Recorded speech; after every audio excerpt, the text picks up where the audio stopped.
Oke, boleh. Ya. Assalamualaikum warahmatullahi wabarakatuh.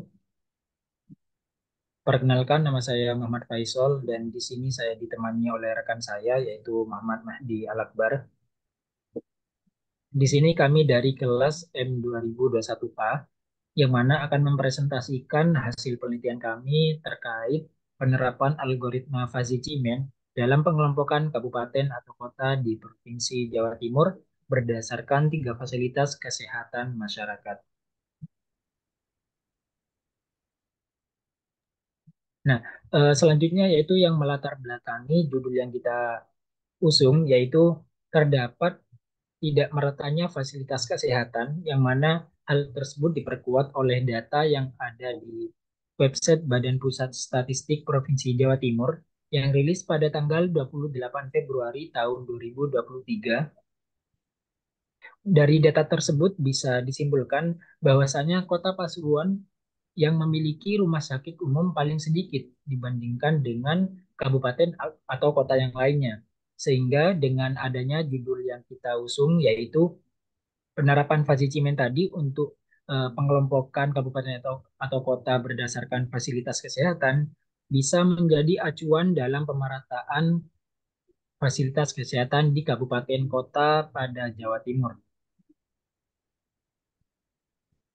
Untuk kajian pustakanya, menurut Kusuma Dewi et al. Pada tahun 2006, Fuzzy Cemins adalah salah satu teknik mengklasteran data yang mana keberadaan tiap-tiap titik data dalam suatu klaster ditentukan oleh derajat keanggotaan. Teknik ini pertama kali diperkenalkan oleh Jim Bezdek pada tahun 1981. Analisis clustering menurut Johnson dan Witcher pada tahun 2007 adalah metode unsupervised di mana data yang disajikan berupa kumpulan variabel dan tidak ada ketentuan variabel mana yang merupakan variabel prediktor X maupun variabel respon Y. Teknik analisis cluster yang digunakan untuk mengklasifikasi objek atau observasi tanpa memerlukan data lampau yang akan dibagi ke dalam beberapa kelompok.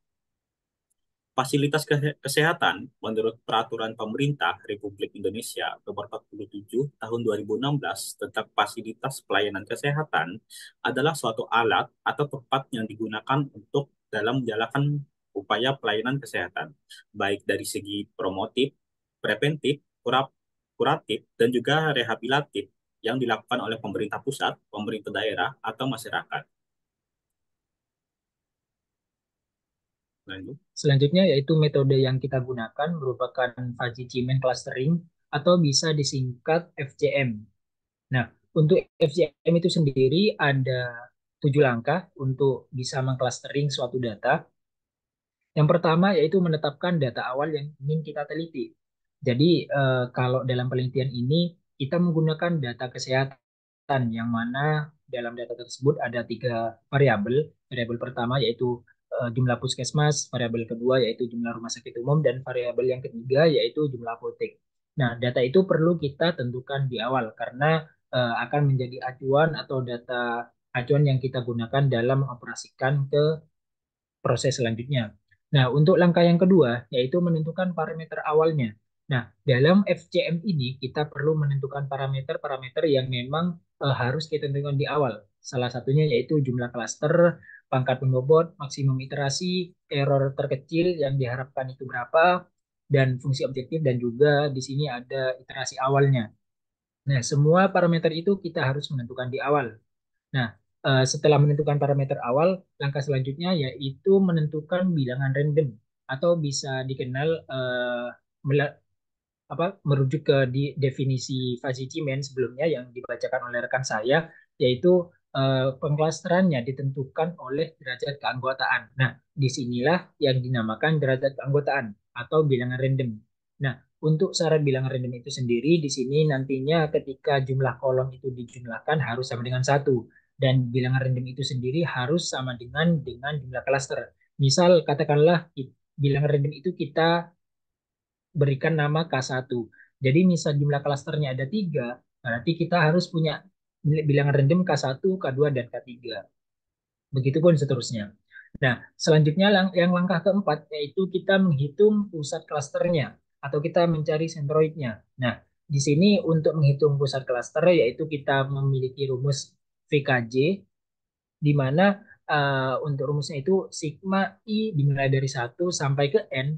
N itu sendiri merupakan objek penelitian atau responden data penelitian kalau di data yang kita gunakan merupakan kabupaten atau kotanya yang ada di Jawa Timur, sehingga kalau kita masukkan yaitu I-nya dimulai dari 1 sampai 38, N-nya 38. Nah, itu selanjutnya mu IK dipangkatkan W. Mu IK ini merupakan bilangan random atau derajat keanggotaan yang sudah ditetapkan di langkah ketiga, dan W ini pangkat bobot atau yang sudah dijelaskan di langkah kedua yang ada di parameter awal. Misal parameter awalnya itu pangkat pembobotnya 3, berarti W-nya nanti mu IK dipangkatkan 3. Dikali, baru selanjutnya dikalikan XIJ-nya. XIJ ini data yang kita gunakan. Lalu kita bagi dengan jumlah data objek penelitian sampai ke N, I sama dengan 1 sampai ke N, di mana N-nya juga sama, yaitu objek penelitiannya atau respondennya ada 38, di, terus mu IK-nya dipangkatkan W juga. Itu untuk mencari pusat klasternya. Selanjutnya yang langkah yang kelima yaitu menghitung fungsi objektif. Nah, fungsi objektif ini bisa dibilang memiliki tujuan mencari P total, di mana P totalnya yaitu digunakan untuk menentukan apakah iterasinya berlanjut atau berhenti.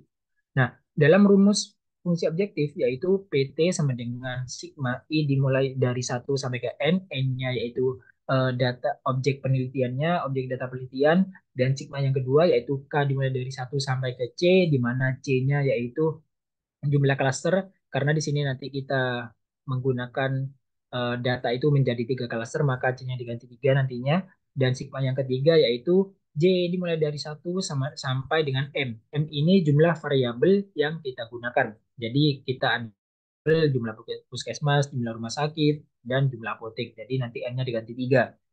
Kemudian kita menghitung XIJ dikurangi VKJ dikuadratkan.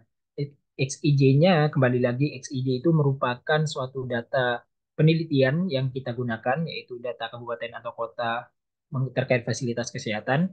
Sementara untuk VKJ-nya merupakan pusat klaster. Jadi VKJ ini setelah di langkah keempat VKJ sudah ketemu, maka kita bisa menghitung rumus yang kelima, yaitu fungsi objektif. Kemudian setelah menghitung itu, setelah dikuadratkan, kita kalikan dengan mu IK. Mu IK itu apa? Mu IK itu merupakan bilangan random. Jadi bilangan randomnya itu kita simbolkan dengan mu IK atau derajat keanggotaan dipangkatkan W. W itu merupakan pangkat pembobotnya. Nah, langkah yang keenam yaitu merupakan menghitung perubahan matriks, atau di luar sana bisa kita kenal memperbarui matriks partisinya, itu juga sama. Nah, dengan rumusnya yaitu mu IK. Nah, mu IK itu apa? Nah, mu IK itu bilangan random atau derajat keanggotaan. Jadi, tujuan utama memperbarui atau menghitung perubahan matriks ini yaitu menentukan mu IK atau bilangan random yang kita gunakan untuk iterasi selanjutnya melalui proses atau rumus yang ada ini. Nah, untuk rumusnya itu sendiri di sini kurang lebih sama, tetapi pembaginya beda. Pembagi dan pangkatnya itu beda. Nah, untuk rumusnya yaitu sigma J sama dengan 1 sampai ke M. M itu merupakan variabel data penelitiannya. XIJ dikurangi VKJ dikuadratkan, dipangkatkan min 1 per W min 1, dan dibagi oleh sigma atau jumlah klasternya dan juga jumlah variabelnya. Sehingga dari langkah yang keenam ini nanti kita memperoleh mu IK yang baru dari hasil iterasi yang sudah kita lakukan. Nah, langkah yang terakhir yaitu mengecek kondisi berhentinya. Nah, untuk mengecek kondisi berhenti yaitu ada dua. Yang pertama, ketika PT dikurangi PT-1 itu sudah lebih kecil dari error yang kita tetapkan, kita simbolkan di sini error yang kita harapkan yaitu epsilon. Jadi ketika PT dikurangi PT-1 sudah lebih kecil dari epsilon, maka iterasinya berhenti, atau bisa disimpulkan iterasi sudah mencapai solusi maksimal atau optimal. Atau ketika tidak, maka di situ iterasinya sudah mencapai iterasi maksimal, maka iterasinya berhenti. Tetapi ketika tidak, maka di situ akan mengulang ke langkah yang keempat, yaitu menghitung pusat klaster. Begitupun seterusnya, sehingga nantinya mencapai ke solusi yang optimal. Nah, di sini data penelitian yang kami gunakan dalam implementasi metode padi cermin clustering untuk melaporkan kabupaten atau kota itu kami ambil dari website Badan Pusat Statistik Jawa Timur yang rilis pada tanggal 28 Februari 2023. Um, Data ini terbagi menjadi tiga variabel, yaitu puskesmas, rumah sakit umum, dan apotek. Data tersebut akan dikelompokkan menjadi tiga klaster sesuai dengan variabel yang telah ditentukan tadi. Data penelitian kami dapat dilihat pada tabel di mana terdapat nama-nama kota atau kabupaten Jawa Timur seperti Pacitan, Ponorogo, Trenggalek, dan seterusnya. Dan juga jumlah variabel-variabel seperti jumlah puskesmas, jumlah rumah sakit umum, dan jumlah apotek. Nah, terus untuk langkah awal melakukan perhitungan padi cermin clustering, kita harus menentukan jumlah klasternya, pangkat pembobotnya, maksimum iterasi, error terkecil yang kita harapkan, fungsi objektif awal, dan iterasi awalnya. Nah, di sini kami menentukan jumlah klasternya itu 3, untuk pangkat pembobotnya itu 3, maksimum iterasi 50, error terkecil yang kami harapkan itu 0,01, fungsi objektif awalnya 0, dan iterasi awalnya 1. Nah, setelah itu kita membangkitkan bilangan random dengan rumus mu IK sebagai elemen-elemen matriks partisi awal. Nah, um, I itu merupakan banyak dari data data variabel, sedangkan untuk K itu merupakan banyak variabelnya itu 3. Oh, bentar, harus kita ulang.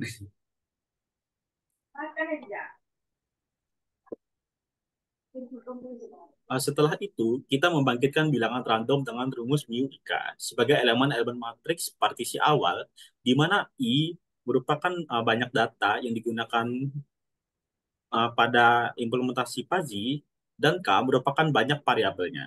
Sehingga matriks partisi awal itu mu 38 kali 3. Nah, untuk syaratnya, di sini bilangan random di mana K1, K2, K3 jika ditotalkan harus berjumlah 1. Sebagai contoh, di sini K1 0,29 pada baris pertama, K2 pada baris pertama 0,49, baris K3 0,22, jika dijumlahkan ketiga uh, bilangan random tersebut menghasilkan angka 1. Begitu juga baris-baris selanjutnya.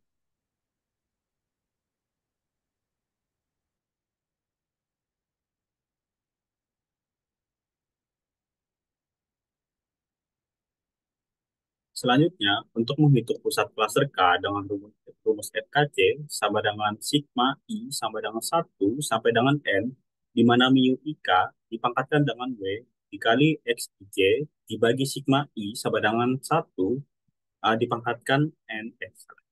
Selanjutnya, menghitung pusat klaster K dengan rumus FKJ sama dengan sigma I dimulai dari 1 sama dengan N. Iya benar. Selanjutnya, menghitung pusat klaster K dengan rumus FKJ sama dengan sigma I dimulai dari 1 sampai dengan N, di mana mu IK dipangkatkan W dikali XIJ dibagi sigma I dimulai dari 1 sama dengan N, sampai dengan N, dengan, aduh. Nah, selanjutnya, menghitung pusat klaster K dengan rumus FKJ sama dengan sigma I dimulai dari 1 sampai dengan N, di mana mu IK dipangkatkan W kali XIJ, terus dibagi sigma I dimulai dari 1 sampai dengan N, di mana mu JK dipangkatkan W, di mana K merupakan banyak variabel, J merupakan banyak bilangan random, dan W merupakan pangkat pembobot. Nah, untuk perhitungannya, di sini kita dapat melihat terdapat data yang kita gunakan untuk implementasi padi seperti jumlah puskesmas, RSU, dan jumlah apotik. Dan juga kita dapat melihat di sini bilangan random seperti K1, K2, dan K3. Nah, untuk mencari mu IK W, kita dapat memperolehnya dari mempangkatkan bilangan random dengan pangkat membobot. Sebagai contoh di sini kita mencari mu IK W3. Mu I1 W3 kita dapat memperolehnya dari bilangan random pertama. Pada baris pertama itu 0,29, kita pangkatkan pangkat pembobot yaitu 3 akan menghasilkan 0,02. Begitu juga untuk mu I2 W3 di mana bilangan random kedua yaitu 0,49, kita pangkatkan 3 akan menghasilkan 0,12. Begitu juga untuk mu I3 W3, kita dapat memperolehnya menggunakan perhitungan sama. Terus untuk mencari mu IK WX IJ, kita dapat memperolehnya dari mengkalikan mu mu IJ W3 dengan XIJ. Jadi sebagai contoh, di sini mu I1 WX I1, kita mencari pada baris pertama, kita kalikan uh, mu I1 W3 ini dengan jumlah puskesmas pada baris pertama. Nah, di sini 0,02 kita kalikan sama 24 akan menghasilkan 0,48. Nah, begitu juga untuk mu I1 WX I2. Nah, kita dapat memperolehnya dari mu I1 W3 ini 0,02 kita kalikan dengan XIJ yang kedua yaitu RSU 3. Jadi 0,02 ini kita kalikan 3 akan menghasilkan 0,06. Nah, begitu juga untuk mu 1 WXI 3, mu I2 WXI 1 dan seterusnya dapat diperoleh menggunakan perhitungan yang sama.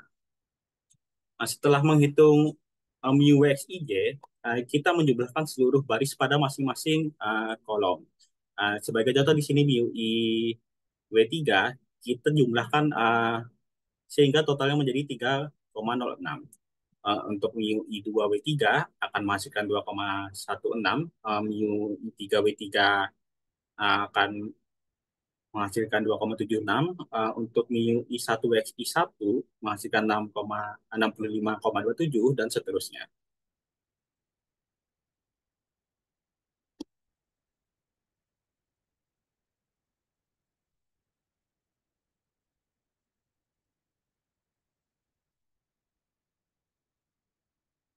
Nah, untuk mencari pusat klaster FKJ yang terbentuk pada iterasi pertama, kita dapat memperolehnya pada rumus FKJ sebelumnya itu, di mana F11 didapatkan dari total F11 ini didapatkan dari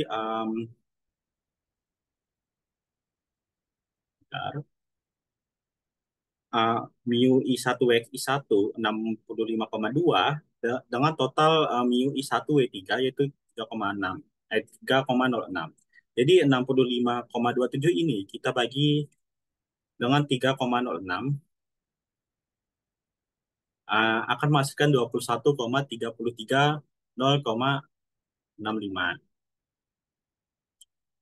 Nah, begitu juga F12. Kita dapat memperolehnya menggunakan perhitungan sama. Jadi 27,78 dibagi 3,06 akan menghasilkan 9,78431. Terus untuk F13, F21, F22 kita dapat memperolehnya menggunakan perhitungan sama. Nah, uh, sehingga kita dapat memperoleh pusat klaster F3 kali 3 yang terbentuk pada iterasi pertama. Kita dapat melihatnya pada matriks ordo 3 kali 3 yang ditampilkan pada PPT berikut.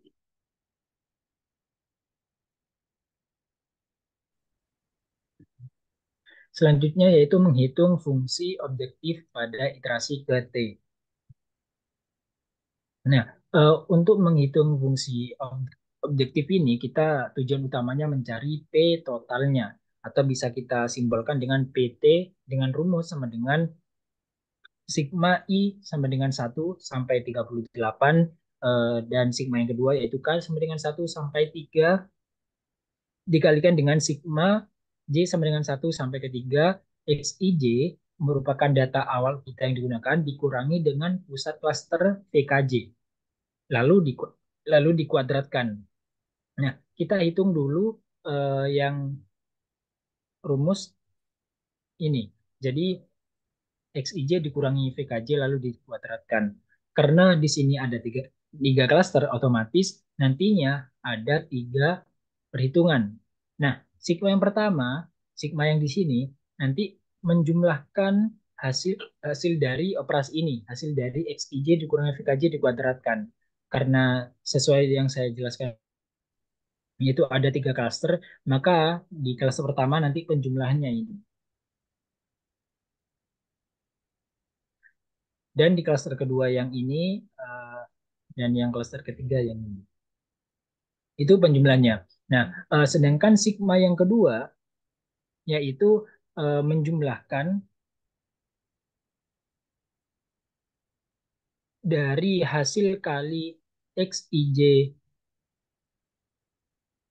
dikurangi VKJ kuadrat dikalikan mu IK pangkat 3. Mu IK ini merupakan bilangan randomnya, jadi di sini dipangkatkan 3 karena pangkat pembobotnya 3. Nah, di sini contohnya 54 dikalikan 0,02 sama dengan 10,89 dan seterusnya. Begitupun langkah di klaster kedua, 521,86 dikalikan 0,12 hasilnya ini. Dan yang di klaster ketiga langkahnya sama.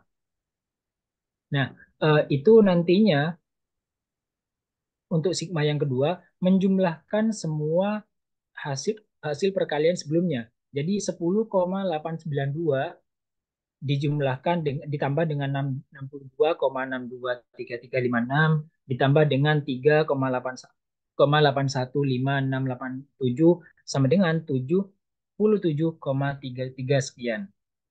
Jadi sigma yang kedua itu menjumlahkan hasil perkalian tadi. Nah, sedangkan sigma yang ketiga yaitu menjumlahkan semua P total dari setiap data objek penelitian. Jadi 77 ini dijumlahkan 25,27, 16,15 sehingga ketika ini semua dijumlahkan sampai 38 data maka akan diperoleh 12.395,672977 dan seterusnya. Nah, hasil ini nantinya akan menjadi acuan apakah iterasinya berhenti atau lanjut ke iterasi selanjutnya.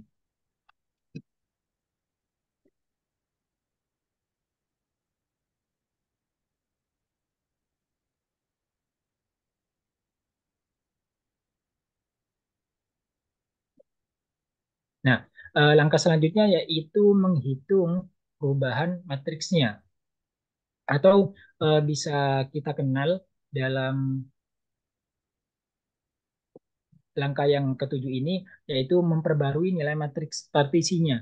Nah, tujuan memperbarui atau menghitung perubahan matriks ini yaitu mencari mu IK atau mu IK itu bilangan random atau bisa dibilang derajat keanggotaan. Kita mulai dulu. Yang mana di sini saya simbolkan ketika nanti sudah diketahui UI1, UI2, dan UI3. Itu bilangan random atau derajat keanggotaannya. Nah, untuk menentukannya, di sini kita memiliki rumus yang sama, hanya saja pembaginya beda. Kalau dari sebelumnya rumusnya yaitu sama XIJ, data penelitian dikurangi dengan VKJ, yaitu pusat klasternya dikuadratkan, dipangkatkan min 1 dibagi 3 min 1. 3 ini merupakan W atau pangkat pembobotnya. Nah, di sini juga dibagi oleh sigma kado dengan 1 sampai 3 dan juga sigma J sama dengan 1 sampai 3 dikalikan dengan XIJ dikurangi VKJ dikuadratkan dan dipangkatkan min 1/3 min 1. Nah, untuk mengetahui nilai UIK yang pertama, yang kedua, dan yang ketiga, kita perlu menjumlahkan untuk mencari LT sum X dikali V ini. Jadi kita jumlahkan semuanya ke kanan.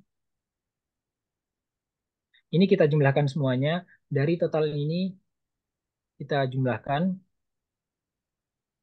maka akan ketemu ini. 1448,036868. Nah, tujuan untuk mencari ini yaitu nanti akan menjadi pembagi pada rumus yang ini. Nah, setelah ketemu semuanya, nanti untuk mencari mu IK atau UI1, UI2, dan UI3, kita menjumlahkan ini. Pada rumusnya 7,12 ditambah 36,94 ditambah 500,53 dibagi ini, maka akan menjadi nilai mu IK atau IK yang pertama. Begitupun ketika yang baris kedua yang dihitung, maka dibagi yang ini 218,184 akan menjadi nilai WIK di baris kedua WIK yang pertama gitu. Nah, ketika di sini yang klaster kedua, jadi ini klaster pertama, ini 3 kolom klaster kedua, ini 3 kolom klaster ketiga. Nah, ketika yang dihitung di klaster pertama otomatis menjadi nilai WIK atau mu IK, IK yang pertama. Kalau yang dihitung yang di kolom kedua atau klaster kedua, 3 kolom di klaster kedua, itu menjadi nilai mu IK yang kedua. Begitupun ketika yang dihitung yaitu di kolom klaster yang ketiga, maka akan menjadi nilai mu IK yang ketiga. Seperti rumus pada slide selanjutnya.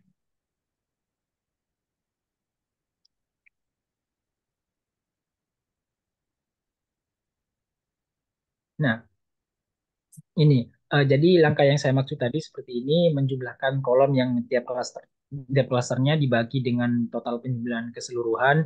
Jadi ini contoh saya menjelaskan satu contoh penentuan nilai UIK atau mu IK-nya sebagai derajat keanggotaan atau bilangan random.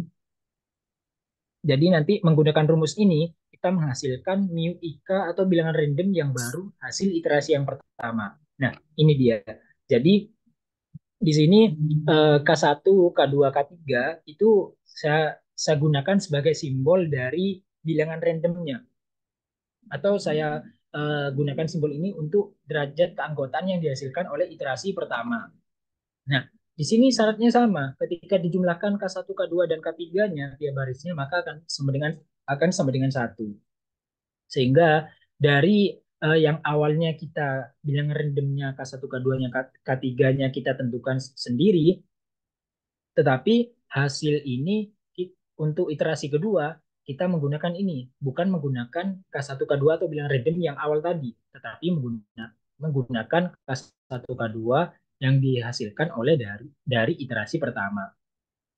Nah, langkah yang terakhir yaitu mengecek kondisi berhentinya. Karena iterasi pertama sudah selesai, kita cek dulu apakah iterasi pertama merupakan solusi optimal atau tidak. Nah, dengan rumus PT dikurangi PT-1, kalau di sini PT dikurangi P0, P0-nya di parameter awal sudah ditentukan 0, maka P totalnya tadi diketahui 12.395,672 dan seterusnya dikurangi 0, maka sudah jelas bahwa PT itu atau P1 masih jauh lebih besar dari epsilon atau error yang kita tetapkan di awal. Sehingga karena errornya 0,01 tetapi di sini 12.000 kan jauh ya, jadi selisihnya jauh, maka kita lanjutkan ke iterasi kedua untuk menemukan solusi yang optimal. Caranya sama, tetapi hanya bedanya kita menggunakan bilangan random yang dihasilkan oleh iterasi pertama. Gitu. Nah, dengan menggunakan bantuan pemrograman Python, di sini kita memperoleh sebanyak 17 kali iterasi untuk memperoleh solusi optimal dengan error terkecil yaitu 0,01. Sehingga dari iterasi ke 17 itu tadi bisa kita temukan bilangan random yang bisa membentuk grafik atau bisa nantinya mengklaster data yang ingin kita kelompokkan. Sama halnya dengan grafik berikut ini. Nah, di sini ada 3 grafik. Karena di sini ada 3 variabel, maka saya memasangkan tiap variabel, di mana di sini ada variabel jumlah apotek dan jumlah puskesmas. Di sini jumlah puskesmas dan juga jumlah rumah sakit umum. Nah, di sini jumlah apotek dan jumlah rumah sakit umum. Nah, di sini kita pasangkan. Nah, setelah menggunakan K1, K2, K3 atau bilangan random yang dihasilkan pada iterasi ke-17, kita menghasilkan grafik ini. Nah, di grafik ini terdapat warna hijau yang bisa diartikan masuk ke klaster pertama, yaitu fasilitasnya tinggi, fasilitas kesehatan. Yang kedua yaitu warna biru yang merupakan fasilitas kesehatannya sedang, dan yang warna merah yaitu fasilitas kesehatannya rendah. Jadi bisa disimpulkan eh, tiap grafik di tiga grafik ini, yang warna hijau merupakan kabupaten atau kota yang klasternya tinggi, fasilitas kesehatannya tinggi, dan biru yaitu fasilitas kesehatannya sedang, sementara yang merah fasilitas kesehatannya yaitu rendah.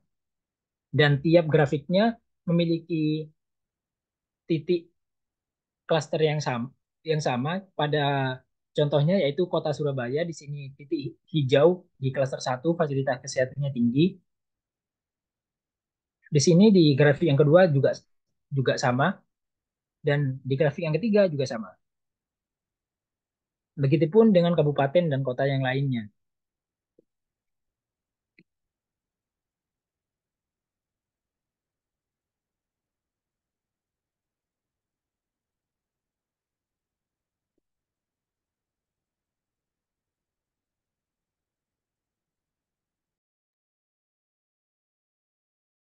Nah, terus sehingga kita dapat simpulkan pada klaster satu terdapat 7 kabupaten,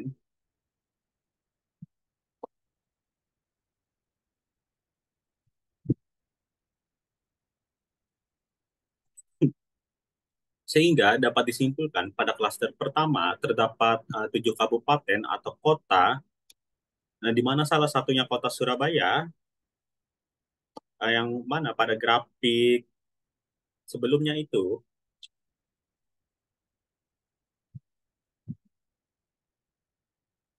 pada grafik sebelumnya kota Surabaya berada pada titik hijau, yang menandakan ah, kemana tadi? Oke.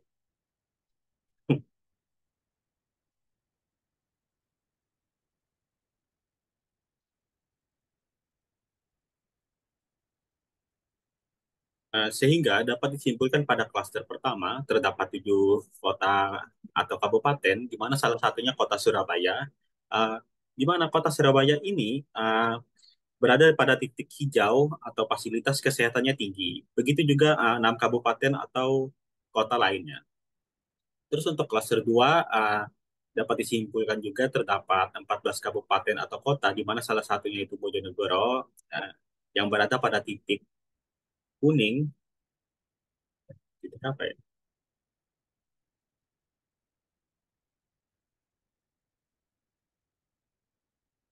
Apa itu soal?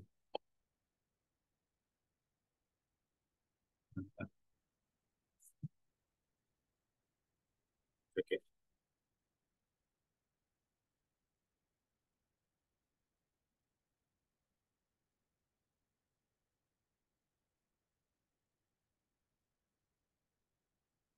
Nah, sehingga dapat disimpulkan pada klaster pertama terdapat 7 kabupaten atau kota, di mana salah satunya kota Surabaya. Kota Surabaya ini pada grafik terdapat pada titik hijau atau fasilitas kesehatannya tinggi. Begitu juga 6 kota atau kabupaten lainnya pada klaster pertama. Terus untuk klaster 2 kita juga dapat simpulkan terdapat 14 kabupaten atau kota, di mana salah satunya Bojonegoro. Ah, Bojonegoro ini terdapat pada titik biru atau fasilitas kesehatannya itu sedang. Terus untuk klaster 3 kita juga dapat simpulkan terdapat 17 kabupaten atau kota, yang mana salah satunya itu Probolinggo. Nah, Probolinggo ini berada pada titik merah, berwarna merah, yang mana fasilitasnya itu kesehatannya rendah.